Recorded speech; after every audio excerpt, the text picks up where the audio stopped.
실제로 고소를 당하신다면 사과하실 생각이 있으신가요? 사과요. 제가 어떤 면에서 사과해야 될지는 잘 모르겠어요. 그냥 네. 사실을 얘기해서. 근데 그 법적 대응을 할 거라면은 오히려 그럼 그 바르셀로나 아트페어 측에서 저를 고소해야 되는 거 아닌가요?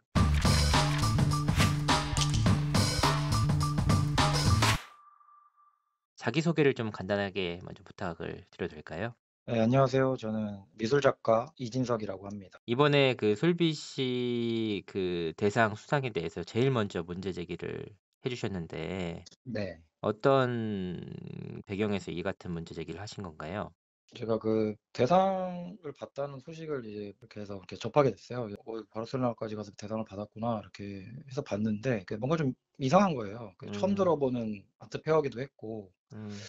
그래서 한번 뭐 '무슨 페어지?' 하면서 이렇게 알아봤어요. 그렇게 하면서 그 과정에서 알게 된 사실들을 '아 이거 너무 좀 과장된 언론 플레이가 아닌가.' 음. 네 그렇게 생각해서 이렇게 저도 이제 개인적으로 유튜브 방송 이제 운영을 하고 있거든요. 그래서 '아 이거 얘기를 한번 할 필요가 있겠다.' 라이브 방송에서 얘기했던 거를 음. 기사화가 된 것 같네요. 네. 이렇게까지 화제가 되실 줄 알았셨나요? 몰랐죠. 저는 저도 되게 놀랐어요. 갑자기 이제 뭔가 커뮤니티로 음. 처음에 엄청 퍼져나간 거예요. 근데 그것도 갑자기 이제 기사화가 돼 가지고. 솔비 측에서 이제 "법적 대응을 하겠다. 다 네. 허위 사실에 의거해서 좀 말씀을 많이 하셨다."고 얘기를 하셨는데 이 부분에 대해서 좀 어떻게 생각하세요? 허위 사실이 뭐 어떤 게 허위 사실인지 제가 정확하게 잘 모르겠는데 음. 얘기했던 것들은 솔비 측에서 이렇게 예. 언플을 했잖아요. 그러니까 좀 과장되게. 그게 허위 사실이라면은 뭐 모르겠어요. 고소를 어떤 식으로 진행하실지 음. 뭐 사실적지 명예훼손인가 음. 아니면은 뭐 네. 뭐 기자님도 찾아보셔서 아시겠지만은 뭐 음. 검색해도 뭐 별로 나오는 것도 없고 현장 영상도 없고 음. 그냥 뭐 진짜 홈페이지 하나 딸랑 있고 그냥 뭐 바르셀로나라는 뭐 이름 하나 붙여 놓고 이렇게 국제 아트 페어다. 솔비 측에서 이제 그 언론 플레이를 많이 한 점이 그게 허위 사실인가? 이게 어떤 게 허위 사실인지 모르겠어요. 그 소속사에서는 이 아트페어가 음. "전시를 10년 넘게 한 음. 바르셀로나에서 권위 있는 예술 행사다."라고 이렇게 음. 얘기를 하고 있어요. 보통 이제 10년 정도 된 행사가 이제 뭐 권위 있다고는 생각을 안 해요. 그게 10음. 년 중에서 제가 찾아본 바로는 2 년도였나 11 년도부터 시작한 행사인데 뭐 2021 년에 와서 6 회로 돌아온다. 음. 근데 그 중간에 4년 동안의 공백기가 있었다. 뭐 그렇게 얘기를 하더라고요. 근데 그렇게 권위 있고 이런 행사가 그 4 음. 년 이상 그렇게 공백기를 가질 리가 없거든요. 보통 그 그러면 권위 있는 그 아트페어는 몇 년 정도 역사가 되나요? 보통 뭐 아트바젤 같은 경우에는 뭐 몇십 년이 됐고 그러니까 우리나라 뭐 키아프 같은 경우에도 거의 뭐 20 년이 넘었고 음. 근데 10년 정도면은 거의 뭐 이제 갓 신생을 벗어난 정도. 음. 규모도 보니까 이제 뭐 작가 부스가 이제 제가 세 보니까 65개 정도 되더라고요. 근데 우리나라 그 뭐 키아프나 뭐 화랑미술제나 뭐 서울아트쇼 같은 경우는 작가 뭐 규모가 그냥 몇백 명 단위예요. 뭐 음. 제가 알기로는 키아프는 뭐 1000명 이상이 넘어가고. 근데 음. 이제 무슨 60명 정도 되는 소규모 아트페어가 뭐 그렇게 뭐 권위 있다고 얘기를 해 버리면 음. 예. 그게 이제 무슨 뭐 엄청 뭐 이게 무슨 기획된 딱 전시가 아니라 이게 예. 아트 페어라는 게 이제 장터잖아요. 뭐 예를 들어서 무슨 뭐 커피 뭐 페어 이런 것도 있잖아요. 네. 무슨 뭐 강아지 뭐 펫 페어 뭐 이런 거. 네. 뭐 회사들이 나와 가지고 이렇게 막 팔잖아요. 그런데 음. 그런 거예요. 문제 제기 이후에 그 음. 미술 업계 동료들의 반응은 좀 어떠셨나요? 좀 엄청 연락이 연락이 엄청 많이 왔어요. 연락이 뭐 "시원하다." 뭐 음. "사이다다." 뭐 이런 얘기도 하셨고 예. 그다음 뭐 어떻게 보면 또 이제 법적 대응 얘기도 나와서 뭐 "걱정되는데 뭐 괜찮냐." 뭐 이런 음. 뭐 말씀도 하셨고 그래서 뭐 연락이 엄청 그런 식으로 이제 많이 왔어요. 네. 실제로 고소를 당하신다면 사과하실 생각이 있으신가요? 사과요. 제가 어떤 면에서 사과해야 될지는 잘 모르겠어요. 그냥 네. 사실을 얘기해서 사과를 해야 되는 음. 건지 아니면 뭐 근데 그게 법적 대응을 할 거라면은 오히려 그럼 그 바르셀로나 아트 페어 측에서 저를 고소해야 되는 거 아닌가요? 솔비 오히려. 측이 솔비 측이 아니라 저는 "이거 별거 아닌 아트 페어다." 이렇게 해서 음. 페어 자체를 이제 그 음. 했는데 예. 그러면은 바르셀로나 그 국제 아트 페어에서 저를 고소해야지. 표절 문제에 대해서도 좀 의견을 개진하셨는데 최재형 작가가 이제 그 부분에 대해서 반박을 했잖아요. 그래서 그 부분에 대해서 좀 어떻게 생각하시는지. 최재형 작가 그 기사를 조금 봤는데요. 제가 이제 얘기했던 그 비슷하다, 음. 비슷한 것 같다라고 해서 얘기를 했던 시오타 치하루라는 작가가 있는데 이 작가분도 이제 독일에서 공부를 하셨고 96년도부터 음. 베를린에서 거주하면서 이제 공부하는 작가분이신데 그분도 뭐 독일에서 공부하셨더라고요.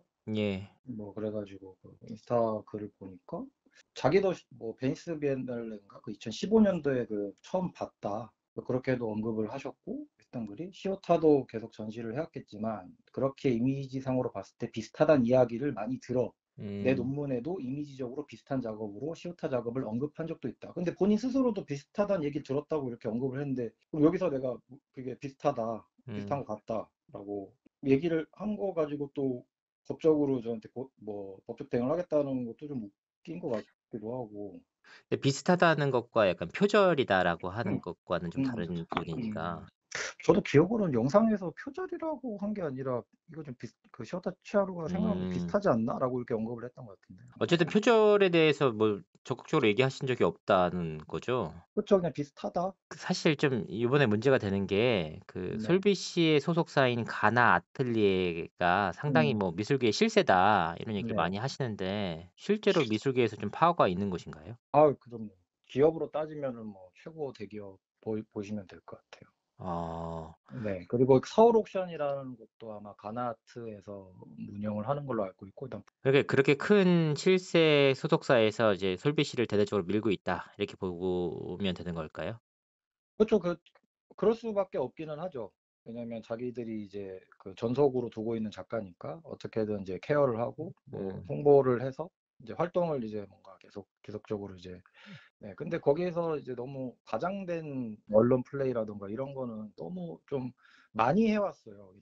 이거는 좀 도가 좀 지나치구나. 뭐 아시다시피 뭐 사치 갤러리에서 그뭐 음. 4시간 대관 해가지고 한 거를 이제 뭐 사치 갤러리에서 선택한 작가, 뭐 사치 갤러리에서 전시한 작가.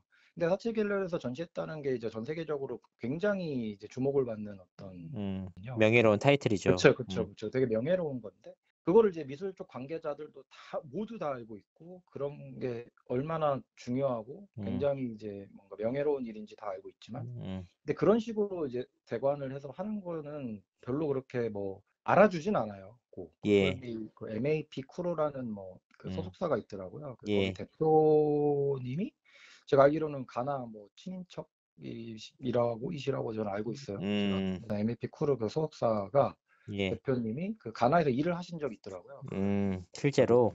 예, 음. 마케팅 뭐 팀장 뭐 이런 식으로 해가지고 음. 일을 하셔다가 나오셔서 그 뭐 이거 만들고 이제 음. 솔비 씨를 이제 뭐 해가지고 그렇게 이제 마케팅을 해서 이렇게 음. 작가로 이제 키우는 것 같아요.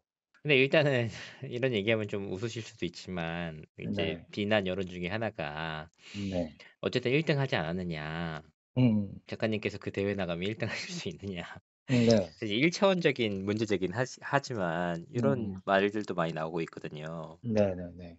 요번에 그 바르셀로나 그 국제아트 페어 같은 예. 경우에는 전시를 딱 이틀 했잖아요. 첫날은 뭐 3시간짜리 VIP 오프닝 해가지고 그렇게 음. 했고 둘째 날 6시간, 7시간 뭐 이렇게 전시를 하고 전시 끝나자마자 시상식해서 시상하고 끝. 미술상이라는 거는 그렇게 지속적으로 작가를 후원해주면서 발굴하고 이제 잘한 작가한테 상을 수여하고 음. 되게 장기간 이루어지거든요. 그게 뭐 전시 이틀하고 후다닥 상 주고 치우는 게 아니라 그게 무슨 권위가 있겠어요. 음.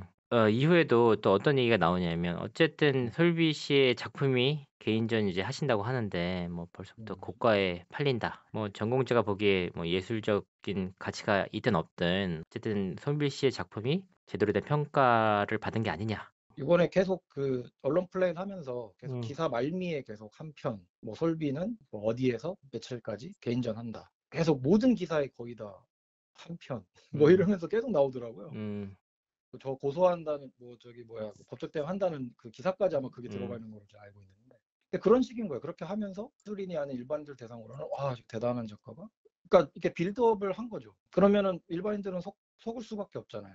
음. 이렇게 뭐 대단한 작가를 이렇게 언론 플레이를 하면서 만들어 버리니까 뭐 20대 30대 젊은 작가분들은 지하 단칸방에서 이렇게 열심히 하고 자기 홍보 수단이 그냥 인스타 올리는 것밖에 없어요. 페이스북, 인스타, SNS 올리는. 음. 그런데 이제 저런 이제 솔비라는 사람이 저렇게 언론 플레이 어디서 뭐 권위 있는 것 같은 이렇게 해서 언론 플레이를 하면서 일반인들한테 그렇게 각인을 시켜가지고 대단한 작가다 음. 이런 식으로 하면은 뭐 이거는 뭐 힘 빠지는 거는 뭐 부인할 수 없는 사실이죠. 어쨌든 그 고가에 팔리는 것 자체가 이런 이제 언론 플레이 역시도 반영될 수 있다. 그쵸. 당연히 이렇게. 반영이 되죠. 그렇게 어. 왜냐하면 인지도라든가 유명세라든가 좋은 작품과 이제 이 비싼 작품은 좀 구별이 돼야 된다고 생각을 해요. 그러니까 유명세가 이제 몸값을 올리는 거니까. 음. 그냥 이제 이 사람이 작품이 좋고 나쁘고를 떠나서. 그 작가님이 요번에 이제 가장 크게 문제 제기하는 건 역시나 과도한 언플로 인해서 작가의 네. 몸값을 인위적으로 올리는 행위에 대해서 이제 문제 지적을 하신다는 거죠. 그렇죠, 그러니까. 그렇죠. 네. 그 대중들은 잘 모르니까 이게 뭐 대단한 상인지 아니면 그냥 음음. 동네에서 하는 그런 건지. 음. 아니 상을 받았다. 뭐 이 정도면 그게 사실이잖아요. 근데 너무 교묘해요. 그 언론 플레이를 하는 게. 일단 음. 사실은 다 맞는데 근데 알고 보면은 뭐 진짜 껍데기뿐인 이제 속빈 강정 같은